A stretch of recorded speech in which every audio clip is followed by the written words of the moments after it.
వంకాయ ఎండు మెత్తల కర్రీ. దీని టేస్ట్ ఉంటుందండి.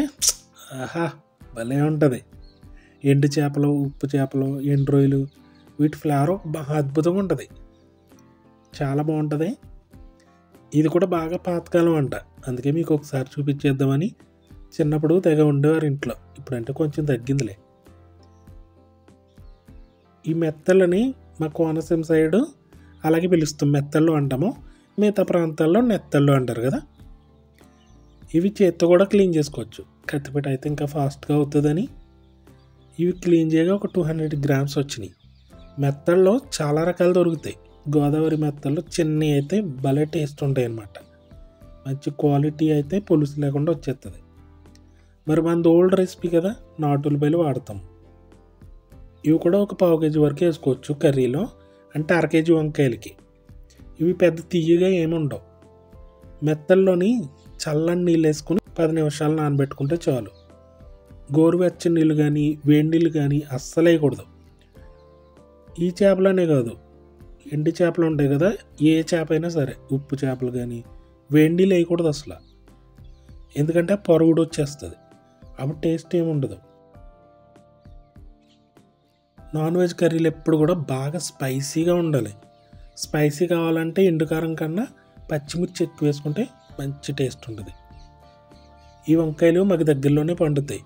ఆర్గానిక్, అంటే మందులు లేకుండా పండిస్తాం. అవి తీసుకొచ్చాను, మంచి లేత వంకాయలు. వీటిని నిలువుగా కట్ చేసుకోవాలి. కటింగ్లో కూడా కూర టేస్ట్ అనేది మారుతుంది. ఇది చాలామందికి తెలీదు. ఉప్పు నీటిలో వేసేసుకుంటే కండ్రంతా దిగిపోతుంది. ఈ మెత్తల్లో ఒక్క 10 నిమిషాలు నానితే చాలు. పులుసు ఏదన్నా ఉంటే అలా గోరుతో తీసేసుకోవచ్చు, ఉండదు అంటే క్వాలిటీ తీసుకొచ్చాను నేను.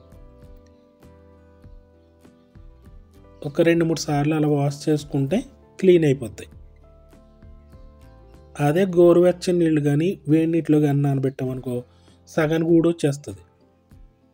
అందుకే ఎప్పుడు చల్లని నీళ్ళు వేసుకోవాలి. పొయ్యి మీద బాండి పెట్టుకున్నాం కదా, నాన్ వెజ్ ఆయిల్ ఎక్కువ పడుతుంది. వేరుశనగ ఆయిల్ వేసుకున్నాము. ముందు మెత్తలు ఫ్రై చేసుకోవాలి బాగా బ్రౌన్ కలర్ వచ్చే వరకు. మెత్తలు కొంచెం బాగా ఫ్రై అయిపోయిన తర్వాత కరివేపాకు అందులోనే వేసుకుంటాము, మంచి ఫ్లేవర్ వస్తుంది.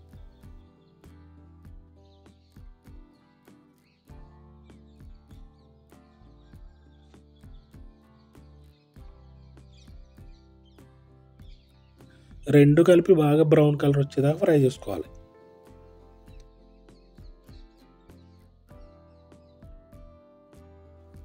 ఆ తర్వాత కొద్దిగా జీలకర్ర అది వేసుకుని ఒకసారి తిప్పేసి ఉల్లిపాయ, పచ్చిమిర్చి. ఈ ఉల్లిపాయలు కొంచెం ఎక్కువ వేసుకున్న ఇబ్బంది ఏముండదు, గ్రేవీ వస్తుంది, టేస్ట్ కూడా చాలా బాగుంటుంది. దేశీ ఉల్లిపాయలు కదా.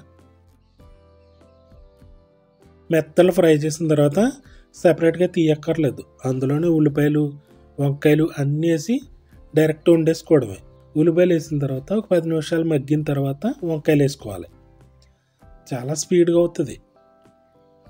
ఈ వంట కాదు, నాన్ వెజ్ ఏదైనా సరే చాలా ఫాస్ట్గా అయిపోతుంది పొయ్యి మీద. వంకాయలు వేసుకున్నామా ఒక్క 5 నిమిషాల్లోనే మగ్గిపోతాయి. ఇప్పుడు ఇవి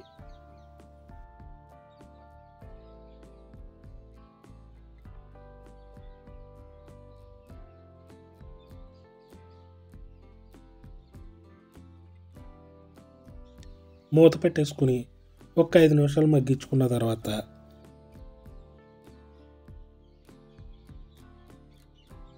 ఇంకొకసారి తిప్పి కల్లుప్పు, పసుపు, కారం, ఇది ఇంట్లో ఆడించిన కారం, చాలా మంచి కలర్ ఉంటుంది, టేస్ట్ కూడా మహా అద్భుతంగా ఉంటుంది.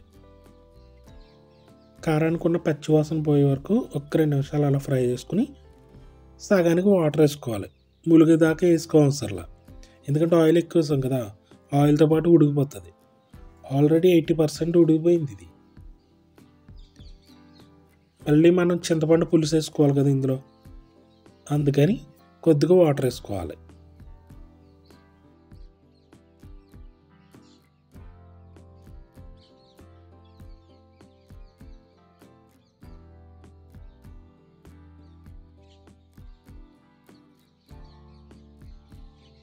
వాటర్ వేసుకున్న తర్వాత ఒకసారి తిప్పి మూత పెట్టి ఒక 10 నిమిషాలు ఉడికిన తర్వాత చింతపండు పులుసు వేసుకోవాలి. ఇంక ఇందులో మసాలా ఏమి వేయము, డ్రై ఫిష్ ఏదైనా అంతే, మసాలా ఏం వాడము. అది కూడా ఓల్డ్ స్టైల్లో అయితే అసలు మసాలాలే ఉండవు. ఇప్పుడు అనుకో రకరకాలుగా చేస్తూ ఉంటారు కదా, అలా ఏం చేయం. దీనికి ఆయిల్లో బాగా ఫ్రై చేస్తాం కదా, వాటికున్న నీచు వాసన కానీ అన్నీ ఎగిరిపోతాయి, మంచి సువాసన ఉంటుంది. చింతపండు పులుసు వేసిన తర్వాత బాగా ఎగరబెట్టేసుకోవడమే. ఎంత మంచి వాసన వస్తుందో తెలుసా ఉడికేటప్పుడు, చాలా బాగుంటుంది.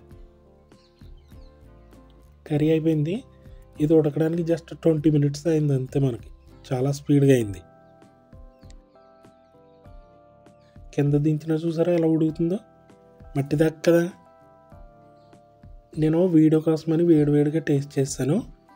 నాన్ వెజ్ కర్రీలు ఎప్పుడు కూడా వండిన తర్వాత ఒక పూట అలా వదిలేయాలి, అప్పుడు ఆ టేస్ట్ అనేది ఇంకా ఇంక్రీజ్ అవుతుంది. ఇది మామూలుగా చాలా టేస్ట్గా ఉంటుంది, అంత ఎక్కువ టైం ఉంచడం వల్ల ఇంకా బాగుంటుంది అన్నమాట.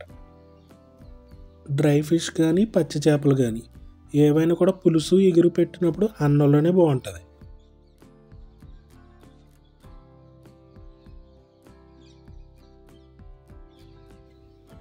చాలా బాగుంది, ఎక్సలెంట్గా ఉందన్నమాట. అదిరిపోయింది టేస్ట్. ఇంకా బోల్డ్ అండ్ రెసిపీస్ ఉన్నాయి ఓల్డ్వి, ఇంకా కొత్తవి కూడా చేస్తూ ఉంటాను. సపోర్ట్ ఇవ్వండి, ఛానల్ విజిట్ చేయండి, బోల్డ్ అండ్ రెసిపీస్ ఉన్నాయి. సబ్స్క్రైబ్ చేసుకోవడం మర్చిపోతే బెల్ బటన్ నొక్కండి, నోటిఫికేషన్స్ వస్తాయి. లైక్ చేయండి, షేర్ కూడా చేయండి.